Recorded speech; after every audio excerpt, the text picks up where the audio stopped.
Hello, everyone. Thank you so much for joining today's webinar. We're going to jump right in here, and first thing we're going to talk about is the rules of engagement for this webinar. Participants are invited to ask questions during the session using the chat feature. All chat questions and answers are public, so they'll be visible to all attendees.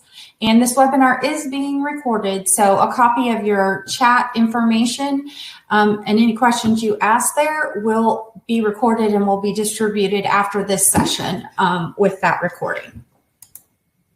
So first of all, let's start off with who I am. My name is Forte. I'm going to be your host today. I work for a company called Plus Delta 314. We are a consulting firm that has a focus on Microsoft Dynamics CE, and we have quite a few professionals working for our team that include solutions architects, solution consultants, change management professionals, project management professionals, and some communication specialists as well. Just to tell you a little bit more about what we do, we are focused on delivering technology solutions that result in high user adoption, productivity, and performance. We work to ensure that a client's D365 solution provides them optimized results, both at go live and after go live, and both to the benefit of end users and management. Our focus on full service change management throughout the project lifecycle is something that we think is unique and helps us get better user adoption rates and better engagement from those end users.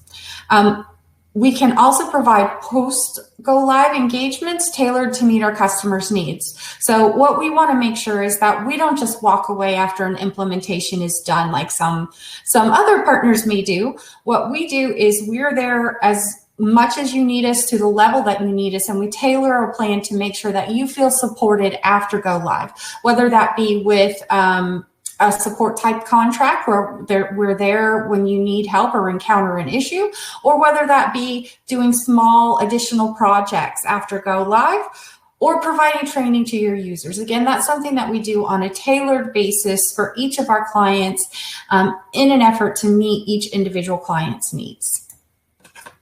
So without further ado, let's talk a little bit about why we're here today. So we're going to talk about the unified interface for Microsoft Dynamics and what happened to it, or rather what happened to the legacy interface. So in this agenda, we're going to talk about what the legacy web client looks like versus the unified interface. We're going to talk about an overview of the user interface and the capabilities provided by model-driven apps and opportunities for optimization of your D365 CE system. So what you may have noticed right away after your client was upgraded from the legacy web client to the unified interface is that the navigation changed. That's obviously the most obvious thing that has changed and the thing that catches our attention and makes us feel a little bit like somebody moved our cheese because, hey, I didn't ask for a change in this navigation. I was used to it. I've been using this for 5 or more years. I know how to scroll around and find the things I need. But once we take a moment or two to look at the navigation panes and options that we have with the unified interface, we can quickly start to see the advantages of some of the things that Microsoft has given us here. So we need to try and not be daunted by the changes, but understand how we can still access all of the important areas within the system that we need to access with just using the new navigation. So let's talk a little bit about what the unified interface is, because of course, the thing we notice the most is that the navigation has changed, but the unified interface is so much more than that. The unified interface is, of course, Microsoft's presentation client, so how they present the user interface to us for all common data service apps. And that covers desktop, web, mobile, and the apps for Outlook. So unified interface is how Microsoft presents the data that's held in D365 CE to us so that we can interact with it.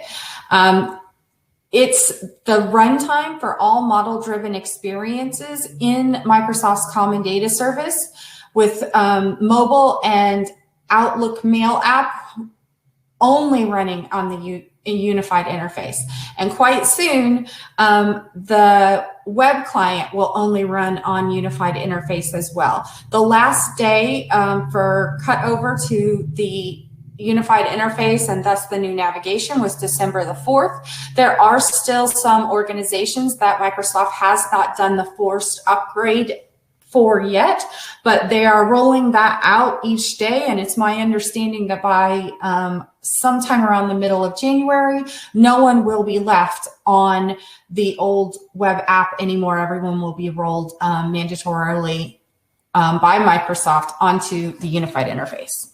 So we threw out a couple terms here. So let's talk a little bit about some of those terms as well. So let's talk about the Common Data Service. The Common Data Service is a mechanism that lets you securely store and manage data that's used by business applications. So the Common Data Service is just a fancy way of saying it's the mechanism that allows us to store data across multiple Microsoft applications, D365 CE being one of those.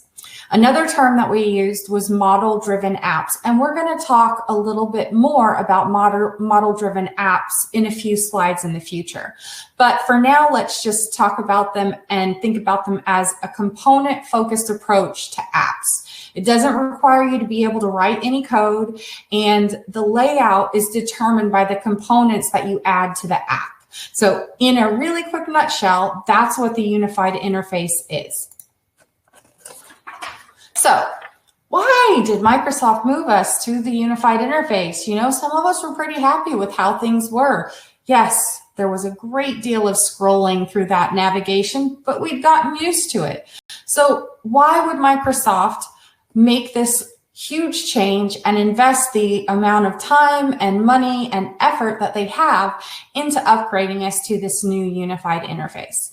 Well, first of all, let's just say, laid out there, that this is part of Microsoft's modernization strategy. So they have plans, as we all know, by January the 15th to have completely deprecated the legacy web client.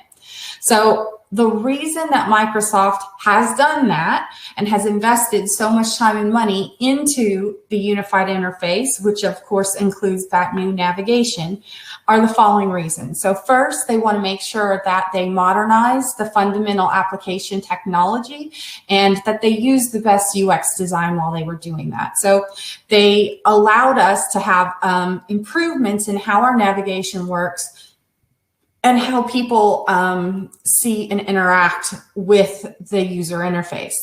It also allowed them to handle a broader range of accessibility standards.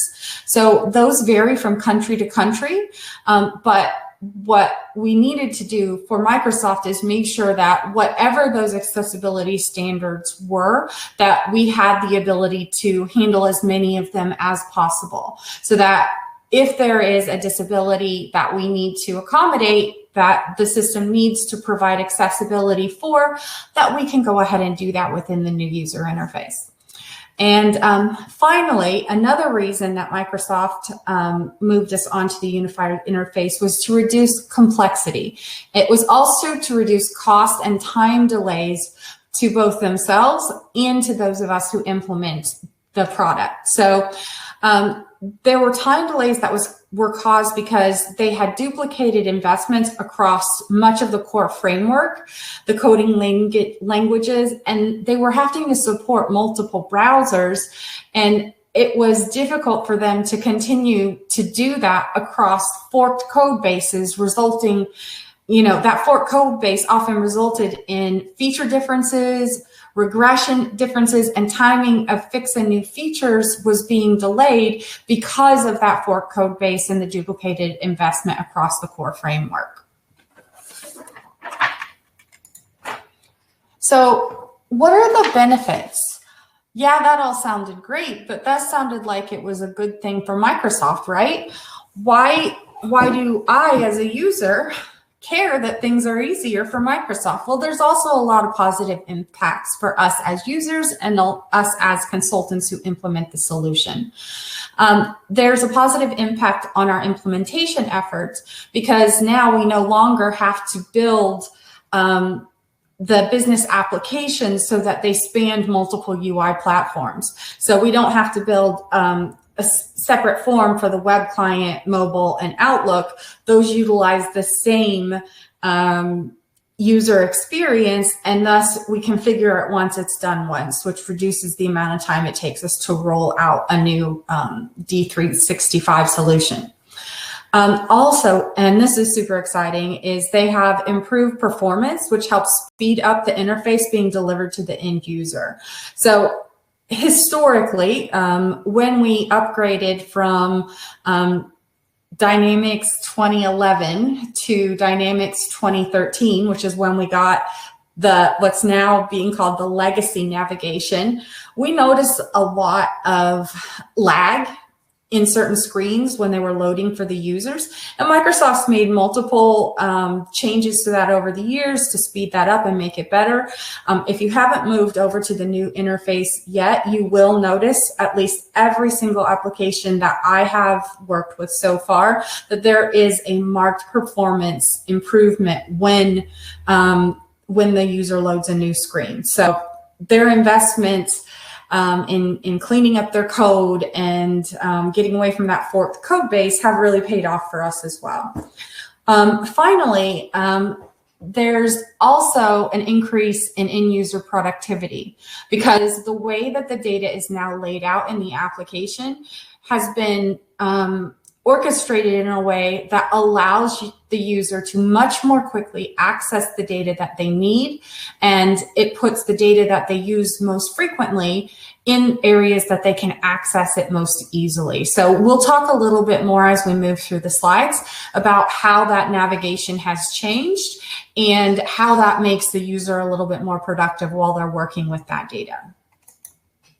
So just to expand on that previous slide a little bit, we talked about user productivity and what are the benefits that Microsoft has provided us by giving us the unified interface as far as productivity is concerned. So of course we know we have a new user interface in the application, and that includes the new navigation, a fully responsive design. So that means as I move from one device to another or I resize pages on my desktop, that the application automatically uses the space that I have available and resizes as needed. We also have the concept of model-driven apps.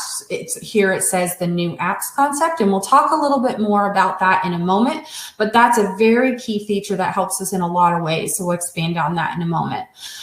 There's also improved data exploration features, so we can record set and hold that set of records within the navigation and move to different records while maintaining a list of records that we're working with on the screen. So previously, if I was on a list of records and I opened one of the records, the screen would refresh and I would see only the form showing me that record. If I wanted to go back to my list of records and go to the next record in my list, I had to navigate back to the list, click on the next record, wait for the screen to refresh, and it would show me that individual record form on the screen. With our ability now to expose records within the context of a single selected record, it makes it much easier and quicker for us to look through a list of records as we're working through them. So I can have a list of 5 records on my screen. I can click on the first one. My list is still appearing on the left-hand side, while the form for the record I selected is on the right-hand side. And then when I click on the second record in my list, that displays on the right-hand side. So that's something that's, it's actually quite an improvement. So we also now have interactive dashboards, which I have a couple slides about that later. So we'll talk about that a little bit more. And they've also improved how lookup fields work and how we access the records that are sitting behind those lookup fields. Finally, there is improved form experiences, and we have a few slides where we'll demonstrate this in a moment. But the main thing is that we have some custom controls built in that we didn't have before. We have significant improvements on the forms themselves, how they display data, how they use space. And how, again, we can maintain the context of the records that we're looking in when we use a reference panel to move from one set of data to, or for one piece of data to another within a list. We also have, I may have mentioned this already, we have some new built-in custom controls. There's those that come out of the box, and then we have the ability to create some of those on our own as well, and we'll talk a little bit about a few of those in a moment. So let's talk a little bit more about the navigation. So we said we would talk about the navigation within the unified interface, and we would compare that to the legacy web client.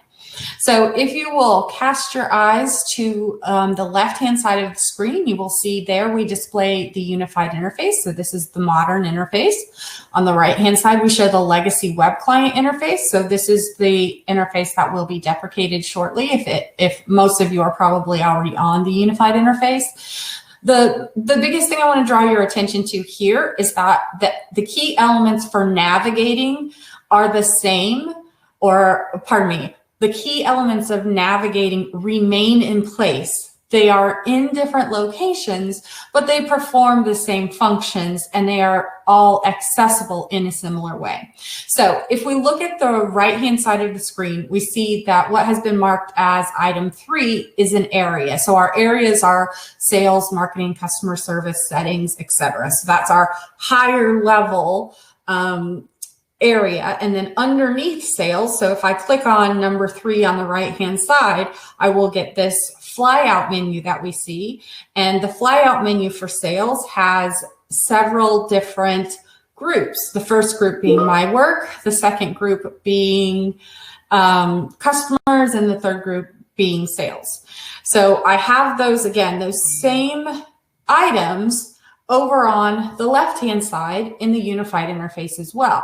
We can see that if we look at number 3 on the bottom left-hand side of the screen, that the area is there at the bottom and shows us that it is sales. Now, I could click that selector to the right of the sales option, and within that selector, I would see marketing and settings. And to navigate to those areas, all I would have to do would be to switch from sales to marketing.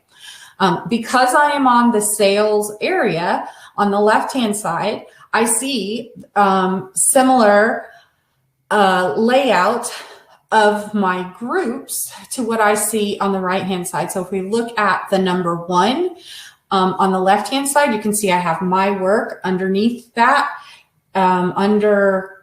We have customers, and then below that we have sales, and we can see those individual areas that fall under each of those groups that we have on the right, we also have on the left. So the final item that I want to bring your attention to is the actual items. So these are the individual tables or records that we can access from a particular group. So for instance, if we look at number 2 on the right-hand side of the screen, that is activities. If we look on the left-hand side of the screen, we see we also have item 2 listed there under activities. So just for a quick review again, my area is the highest level, and the area is marked as number 3. We can see on the left-hand side of the screen, it's there at the bottom. We always know where we're at because item 3 tells us what area we're in. Then we have our groups, which as we can see in item 1 on the left, one of our groups is my work. And underneath the groups, we have the individual items or the individual tables or entities that we can navigate to. So that's where we can go to our activities. If we went to the customers group, which is the second group listed there, you can see we could go to the individual items for accounts or contacts, and then that would open up the accounts tables and show us the records that are available for us to see. So again, the navigation looks a lot different, but it has all of the same elements it had before. And once you get your head wrapped around, how do I know where I'm at? It's actually much easier to navigate with this new unified interface navigation because you don't have to do so much scrolling and hovering over things. Things stay where they're supposed to be. Now, I could collapse the menu on the far left-hand side if I wanted to, and it would just show the icons rather than the full labels. So I can expand and collapse that if I wanted to have more space on my screen rather than seeing my menu, but it always remains exposed so that those icons at a minimum are showing for me. So it's very quick and easy for me to understand where I am within the system and how to get where I want to go next. Okay, let's talk a little bit about forms. So you will notice that forms look a lot different than what they used to look like. So what Microsoft has very cleverly done is swap the tab concept, which we see on the right-hand side, as a more vertical layout. So we have summary timeline details on the vertical on the right. They have made that horizontal on the left in the new unified interface. Now, if we look at these two examples next to each other, you can see that the way space is utilized between the two examples is much more efficient on the left-hand side. So I can fit much more data into a smaller space with the new layout than what I could in the old layout. Also, again, all of that scrolling. With the legacy web client, I would have to click on the summary tab to expose the individual data and fields underneath the summary tab. And if that was expanded, I'd either have to close it and then scroll down through it to get to the timeline, and then I could open or close that and scroll down some more. So again, what we're doing is we're eliminating a lot of the scrolling and selecting that we had to do. So the summary timeline details and related items that we see on the left-hand side in that green box, those are always going to be displayed at the top of the screen. Whereas on the right-hand side, if I scrolled down past details, those individual tabs would no longer be visible to me. They'd be hidden underneath the account name. So again, it allows me to make really good use of the space, but it also allows me to always see the items that I have access to navigate to on top all the time. And again, just even the way the fields are laid out, it does make better use of the available space on the form. Just a couple things to make you aware of here. We'll talk a little bit about it a little further on, but if you didn't go through a testing exercise when you migrated from the legacy web client to the unified interface, you're probably going to find a few things that could kind of catch you out a little bit. The first being, if you were showing and hiding tabs within the legacy web client using JavaScript, there's a pretty good chance that some of that JavaScript has been broken with the move to the unified interface. So it's not a huge deal. If you have a competent developer, they can usually pretty quickly sort that out and get your tabs hiding and showing appropriately, but you may not receive an error message when that occurs. Your users will just start seeing the tabs they shouldn't be seeing. So that's something you want to pay some attention to if you haven't fully gone through like a test cycle prior to moving to the unified interface.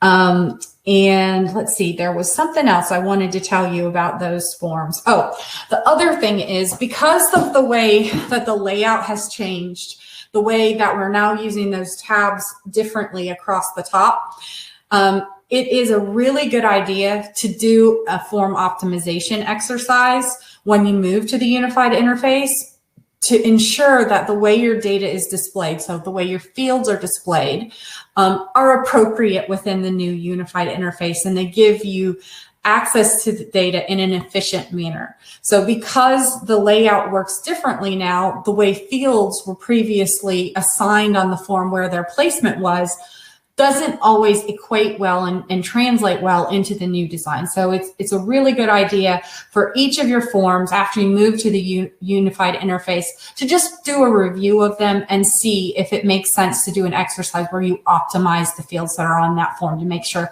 that your users are seeing and able to interact with the data in an efficient manner. So let's talk a little bit about new form features. So we talked a little bit about this earlier. The first thing I want to point out to you is the custom controls. So if you look at the left-hand side of the screen, there's a blue box that says new controls for fields. You can see that we have a star rating there. Previously, the rating field on an account was a number 1 to 5. So we have a lot of new custom control fields that are now available to us on the forms themselves. So this is an out-of-the-box custom control. We can also create custom controls and utilize those. So that's a nice feature. Those custom controls are meant to make the user experience more intuitive and more interactive. So you'll start to see opportunities to use those in the forms. And again, it's there to make the user experience more user-friendly and intuitive. If you look at the middle of the screen, you can see that we have embedded a Power App component within the form. So we are on a form, we are on the account form, and we have built a Power App that shows us a progress rating for key customer processes. So this is telling me how many of the customer processes are in each stage. And that information is being pulled in a manner and displayed in a manner through a Power App component. So it's not necessarily native to the form. It's not something that is built or ships out of the box. It's a Power App that has been created by a developer and then exposed directly within the form, which is pretty darn cool. And you can also, if you look to the right-hand side, you can embed Canvas apps into the new forms as well. So embedding Canvas apps allows a more interactive experience directly in the form, really giving the user an enhanced experience. And there are over 200 Power connectors that can be used in those Canvas apps to talk to other data services. So again, that's a really good way to expose data that the user needs where he needs it, so he doesn't have to, or she doesn't have to go looking for it and digging for it. It exposes things where they need it when they need it. This is a feature that I'm pretty excited about because it means in a lot of implementations, we were previously using some custom code because there was not an out-of-the-box way to get around a problem that we had at many clients. And now we have a very easy to configure out-of-the-box way to move this over and get rid of that custom code. Now, why would I want to get rid of custom code? Well, for one thing, I don't want to have a developer available to maintain things for me. If something breaks, I don't want to have a developer fix it. Also, what I have seen myself is that when we have, we've used custom code to show or hide the closes won and closes lost buttons, that we can see that the form loads take longer when we have that custom code running in the background. So this ability to do this without custom code has a lot of advantages to it. But if I just explain it quite briefly, out of the box comes 2 buttons on the opportunity form, closes won and closes lost. If I have not configured the quick create opportunity closure form, which is what you're seeing on the right-hand side here, what will happen is a form will appear in a new window, which is called the opportunity close form. That opportunity close form is not customizable. I can't take fields off. I can't add fields on. I can't use client-sized business logic against them. It's pretty much what you see is what you get, which is why in many past implementations, we hid those closes won and closes lost buttons. We created a custom button in the ribbon, and then we had it call basically a quick create form like what you see on the right-hand side here, because we could customize customize that quick create form. Well, Microsoft has made it very simple and easy for us to do that with the existing buttons now. So it's really just the click of a button to enable the quick create form on the opportunity closure. And then we configure that quick create form to have whichever fields we want on it. We can take them off, we can add them on, and we can use business logic, client-side business logic to validate and populate those fields. So it's where it's nice that we can get rid of some of that. What used to be custom, we can now deliver with configuration. Okay, let's talk about dashboards. This dashboard looks pretty much is the spacing between individual line items is smaller, so you can see more records within a view. You can see that down at the bottom, we now have a much more usable calendar control, and we can expose that on the dashboard. And that just allows us to have kind of a more intuitive and natural way of looking at date-based record sets within a dashboard. Next, we have interactive dashboards. So with interactive dashboards, we have multi-chart and date range filtering. So if we look first up at the top right-hand corner, you can see where the little finger is pointing. Hopefully you can see that. It says last quarter, 4/1/2019 to 6/30/2019. What this interactive dashboard does is everything that is on here has that date filter applied to it. So if you ever tried to build a dashboard for each quarter or for a specific year, you know that was really hard to do and expose all of the right records and get them to filter in the way that you needed to.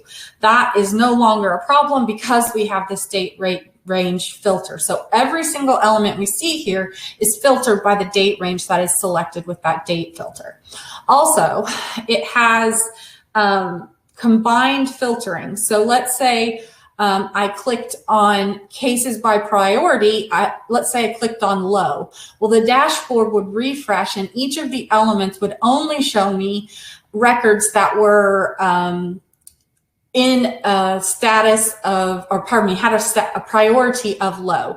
So where I was seeing 9 active cases on the right-hand side in the boxes on the right, that would go to 7. If I clicked another filter within the record, so for instance, if we go kind of down towards the middle left, if I said, I only want to see cases that are phone, it would apply both of those filters to all of the data elements that I'm seeing within this interactive dashboard. So I would be filtering both by priority and by case origin. And again, every single element in here is going to apply those filters. So it's a really nice way to pull all of the data elements that you need and want to report on together in one place and filter them as a combined filtering so that everything you're seeing is showing you the same thing without you having to filter on all of the different elements within the interactive dashboard. So we talked a little bit earlier about what are model-driven apps, and what an app is, well, it was previously referred to as app modules. They're now called model-driven apps. They're just a type of Power App. Multiple apps can reside on a single Dynamics 365 CE environment.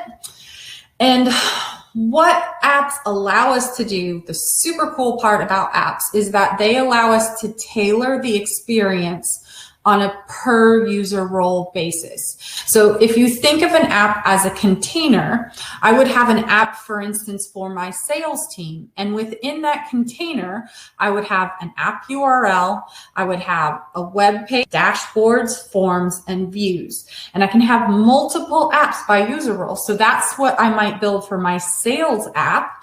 But if I also have a team of customer service reps working in exactly the same environment, even accessing some of the same data, I can create a separate app for those customer service representatives and have a completely different experience and access for them than what my sales users see. So I can have views that only my customer service people want to see against the account record visible in my customer service app, and views that only my sales people want to see in my sales app. So for me, the best way to kind of explain how the app works and what its benefit is to talk about views. So it used to be when we created a view, as soon as we created a public view, everybody could see it no matter what their security role. So for instance, with accounts, I worked on an implementation where we had over 40 account views. And the reason we had so many account views was because we had a lot of different departments that were using the same CRM instance and thus the same account area. Now, they interacted with the same accounts, but they interacted with them in different ways. So customer service would interact with them to see if they had any open cases. Sales would interact with them to see, are there any opportunities that I can push forward for these? So the filters and the fields that customer service wanted to apply were completely different than the filters and the fields that sales wanted to apply. So in the previous version, so in the legacy web app, I had no way to hide those extra views from the people they weren't relevant for. But now with model-driven apps, I have a sales app and a customer service app, and I only select the components that I want to include in that individual app. So for my salespeople, I would only show the 7 views sales want to see and the 8 views that customer service want to see. So now neither of them have to filter through the views of those other departments or the many other departments who had views. It makes it so much easier for them to quickly and easily identify what it is that they need and to get to it quickly. So again, that's one of those performance things that we get simply because we've made the user interface more intuitive by exposing the things to the user that is important to them that they need and hiding those things that they don't need, which cause distractions. So what happens if I have a user that has multiple apps? Well, first of all, let's ask, why would a user have multiple apps? Well, this happens all the time. So let's say, for instance, I am a manager and I manage both a sales team and a customer service team. Well, I would need access to both the sales app and the customer service app if I want to monitor what's going on for those 2 different teams, provided someone hasn't created a wonderful special sales manager app that has all of the information from both of them. But let's just pretend we don't have that. We just have 2 separate apps, sales and customer service. So I, as the customer service manager, would have the security role that gives me access to both sales and customer service. What would happen is when I logged in, what I would see is number 2 on the right-hand side of the page here. So when I log in, it's going to show me all of the apps that I have access to. And whichever app I click on, that's the app it's going to send me to. And that's the display of data that I'm going to have access to. So if I clicked on the first one, and let's say it was just the customer service app, I would see the form layouts, the views, the navigation, the sitemap configured as it would be for customer service users. Whereas if I had clicked on one of the other apps, I would see a different experience as it had been configured for that user group. Now, if I have multiple apps and I want to switch from one app to another, the screenshot that we're seeing here on the left-hand side shows that if you click the arrow next to Dynamics 365, it allows you to select the option to switch to another app. That is true at the moment if you have not applied the Wave 2 updates. If you've applied the Wave 2 updates, that works a little bit differently now, where you would click to the left of that, pardon me, to the right. Let me use the right words. To the right.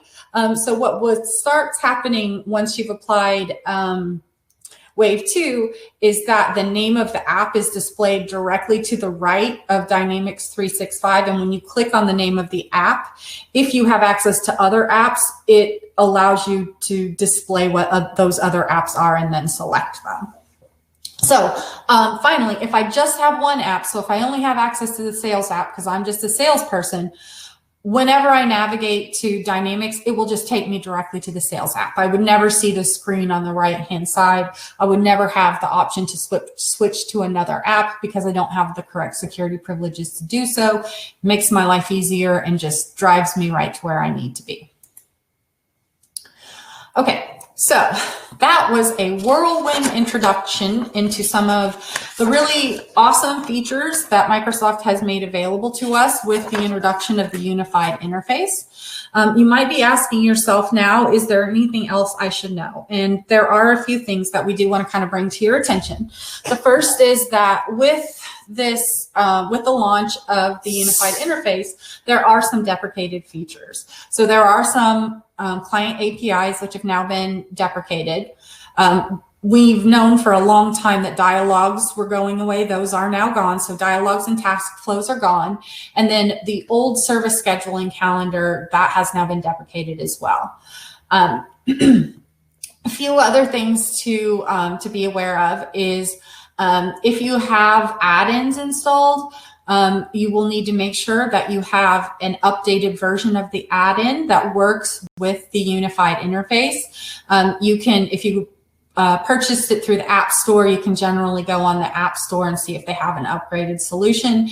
If you got it in a different method, you'll have to contact your third-party provider and ask them to get a new version. Another thing I wanted to make you aware of is the Power Apps Solution Checker. So this is a fantastic tool. It allows us to identify deprecated client APIs, and it also provides recommendations on our customization and custom development. So it gives us little hints and tips about ways we can improve our solutions. Also, it tells us where we have a problem, where we have a deprecated client API in there that we will know we need to replace. So it's a fantastic tool to use, and it's very, very powerful.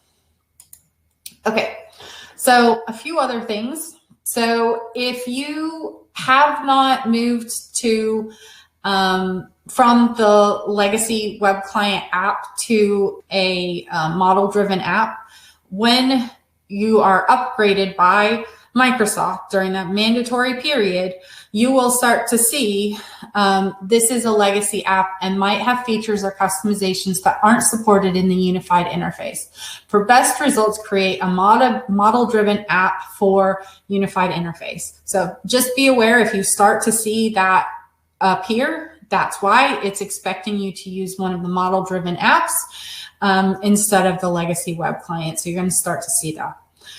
And there are multiple features which, if you haven't changed to a model-driven app, are not going to work as you expect them to or as they worked previously in the web client. So that's definitely something that needs attention if you haven't gone through like a test to upgrade to model-driven apps prior to the change to the unified interface.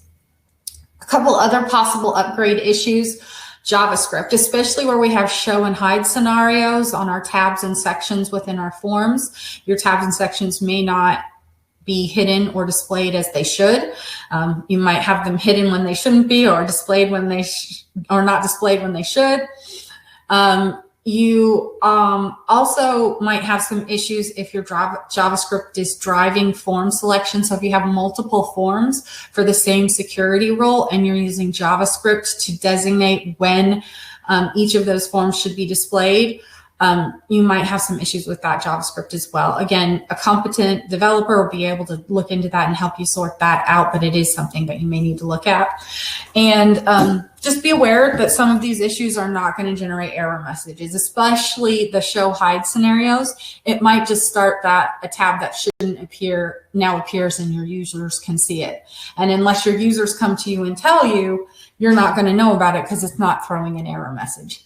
There are a lot of script errors that you will see if you haven't done anything to review your JavaScript before you move to the unified interface, but there are instances where something is malfunctioning, but you're not going to see a user error appear. The same is true with ribbon edits. Again, very similar situation with those show hides. And again, you're generally not going to get an error message with those ribbon edits. You're just going to have something appear or disappear in a way that it was not designed by you. form layout issues we talked a little bit about earlier, just in that optimizing how the fields, sections, and tabs are configured and displayed. With the move to the new navigation and new forms, it's a great opportunity to review those form layouts and make sure all of the relevant data that you need is where it needs to be now that the form layout works a little bit differently. Finally, plugins. It is possible that some of your plugins will start malfunctioning if you haven't tested those before moving from the legacy web client. You, again, may or may not receive error messages when that happens. So there's just a few items that you should make sure you test and look into rather thoroughly as you move to the unified interface. Okay, finally, let's talk about optimization. So we talked a lot about some of the benefits that we get from the unified interface. But what we didn't talk about is, what if we have a system that was put in place, say, a couple years ago, and it's working okay, but we didn't have access to a lot of the enhanced features that are now available through the unified interface. Well, now we have access to those. Should we consider going back and looking at our solution, revisiting it, and seeing if we have the ability to optimize our current solution to utilize those new features? Because as we talked about, I just scratched the surface of a few cool features and benefits that are now available. And this is an optimal time for us to take a step back and see if there are areas where we could optimize our solution if we look at it again. So we've got a list of questions to kind of ask yourself here to determine, should I think about optimizing or enhancing my solution right now? A lot of them kind of run around related to, have your organizational processes changed? Were there areas you used custom code that you can now do with configurable features? Is there anything in the system that's no longer relevant or adequate? Are there gaps in your business processes because you didn't have features available in your previous implementation? Things of that nature. So there's a lot of different questions we can ask ourselves around optimization just to kind of check in and see, are we getting the absolute best we can out of our system? And are there ways we could get more out of it and thus provide us with the ability to get, higher user adoption rates, re-engage with our users, get better performance and productivity out of the system. So with the move to the new UI, I feel like it is a great opportunity for us to think about all of those things and review the user experience and see if there is a possibility for us to both increase productivity and user adoption from a user-driven perspective, but also get productivity gains or performance gains by, say, moving from custom code to something configurable, or replacing custom code with an out-of-the-box feature that now provides us the tools that we need.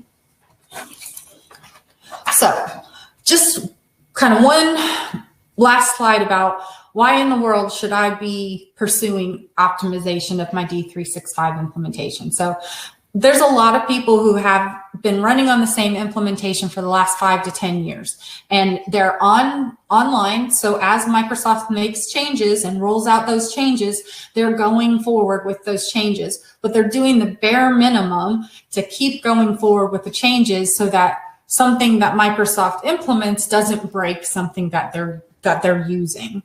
So what we're talking about here is, let's take a step back, and instead of just thinking about how do I keep Microsoft change from breaking my system, let's think about how can we utilize the additional features and benefits that Microsoft is making available to us to better optimize my system. And the 3 main reasons I'm going to talk to you about now for doing that are, first, better end user productivity. So this is big. So because of the new UI design and some of the changes in how forms and fields and views are displayed, and the awesome stuff that we can do with model-driven apps, we are getting better end user productivity because we're putting the things that the user needs in front of them when they need it and making it easy to navigate to those records and keep them in their field of vision when they need them.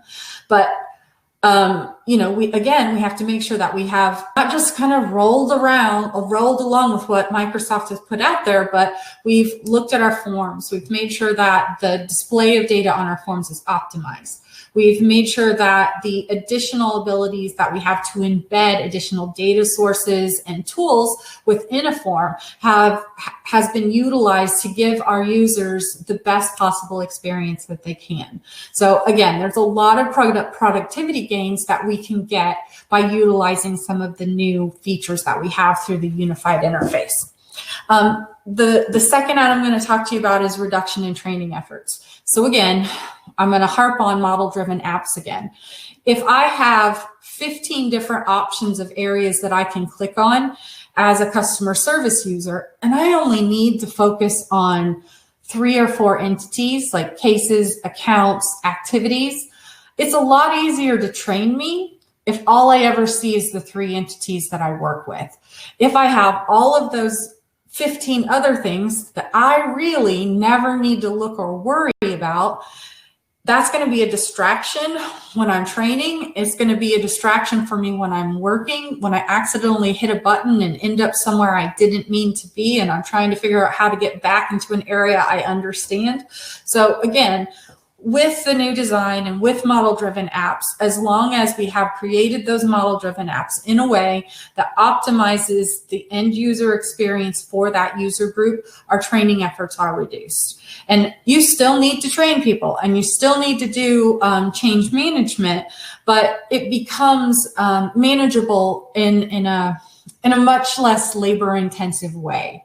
So we can manage it rather than being in the trenches, constantly going out and training and retraining users. And when you have new users come on, like a new employee to a company, it also makes it easier for them to learn as well. Finally, the last and closest to my heart is improved user adoption. So user adoption is really important because if you have the prettiest, most wonderful system in the world, and it can generate all the reports you could ever dream of as a manager, if no one is using the system, putting data into it and updating that data, it's completely useless. So user adoption is really important. And our user adoption rates are something that we should be focused on, and we should be making sure we are achieving high user adoption rates at go live, and we are maintaining high user adoption rates as we move through the life cycle of the system. So user adoption is still one of the top reasons for project failure. I personally haven't been involved in a project that failed because of a user adoption issue, but I have come after projects that did fail, that did have the plug pulled because the users wouldn't adopt for various different reasons. So one of the things Microsoft kind of preaches to us is you adopt because there's something in it for you. So that's part of what we do from a change management perspective is early on, we assess who our users are that are going to be impacted. We determine what's in it for them, and we start communicating to them early and often about why this system is going to make their life better. We want them engaged, and we want them to understand what it is they're going to get out of the system, and we want them to be evangelists to other users. So in our opinion, and the way we approach it is effective change management drives adoption. So if we have well-assessed, planned, and delivered change management, it's going to increase our user buy-in and adoption. So moving on to that. So let's say I have presented all of this awesome, great stuff, new features, and you are super excited. You say, hey, I want to optimize. I want to make sure that my D365 CE solution is giving me the most it possibly can, and that I'm getting all the productivity, performance, and the best user adoption I can get out of the system. And I know right now, the way the system is today in its current state isn't delivering that for me. So I want to optimize, but where the heck do I get started? So I've broken down into 6 steps, very, very, very high level steps. There's obviously a lot that goes into some of those steps, especially the later ones down there on the list. But to make it as simple as possible, the first step is that I've got to assess where I am. So in my current state, where are there beneficial opportunities for me to optimize and enhance?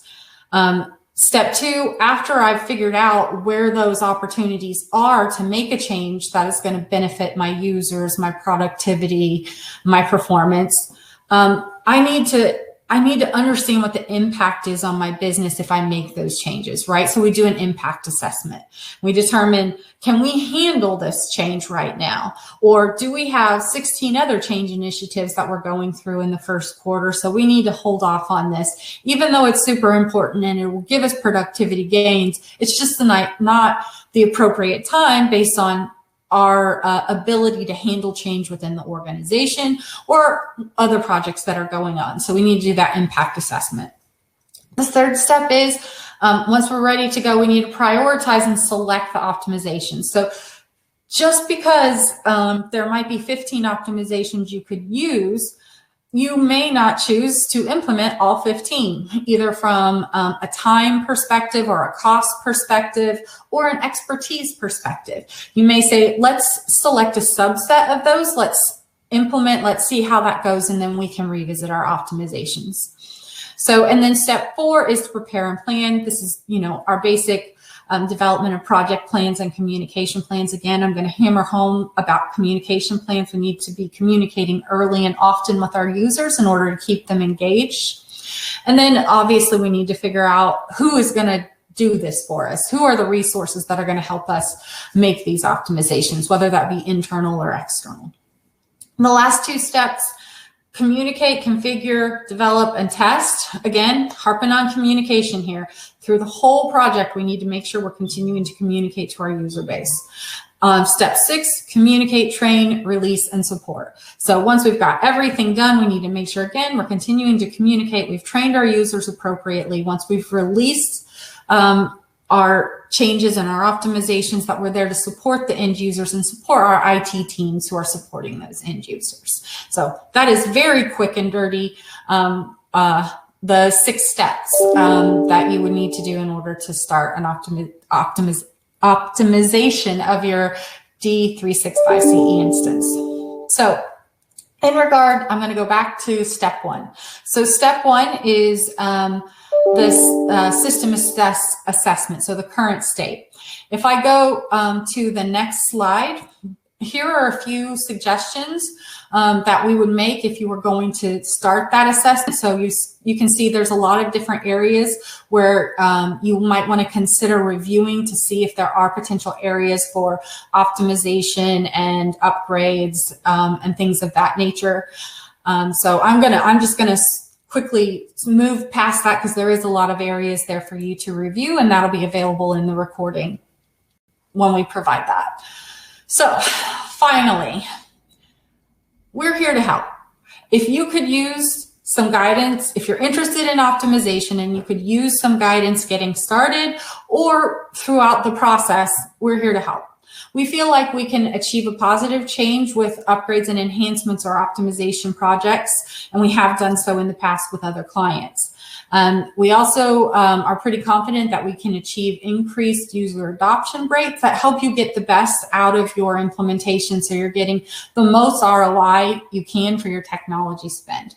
So what we're doing to kind of get our foot in the door with some of our clients is we are sort of jump-starting step 1. So if we talked about that 6-step process to get your optimizations in place, we are offering a free, no obligation analysis of your D365 instance, so your current solution. So we're helping kick off step 1 to determine what are the areas that are potential optimization areas for your current system.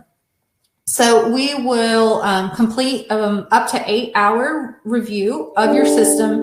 And then at the end of that review, we'll provide a summary report, including some optimization suggestions and additional information that we find while we're doing that.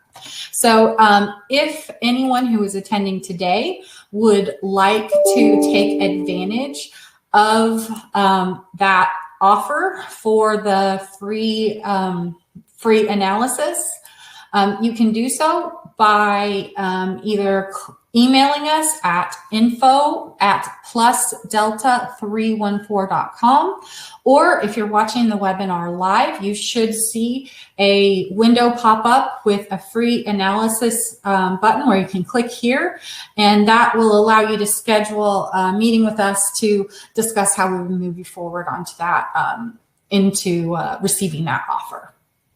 So that is where we are right now.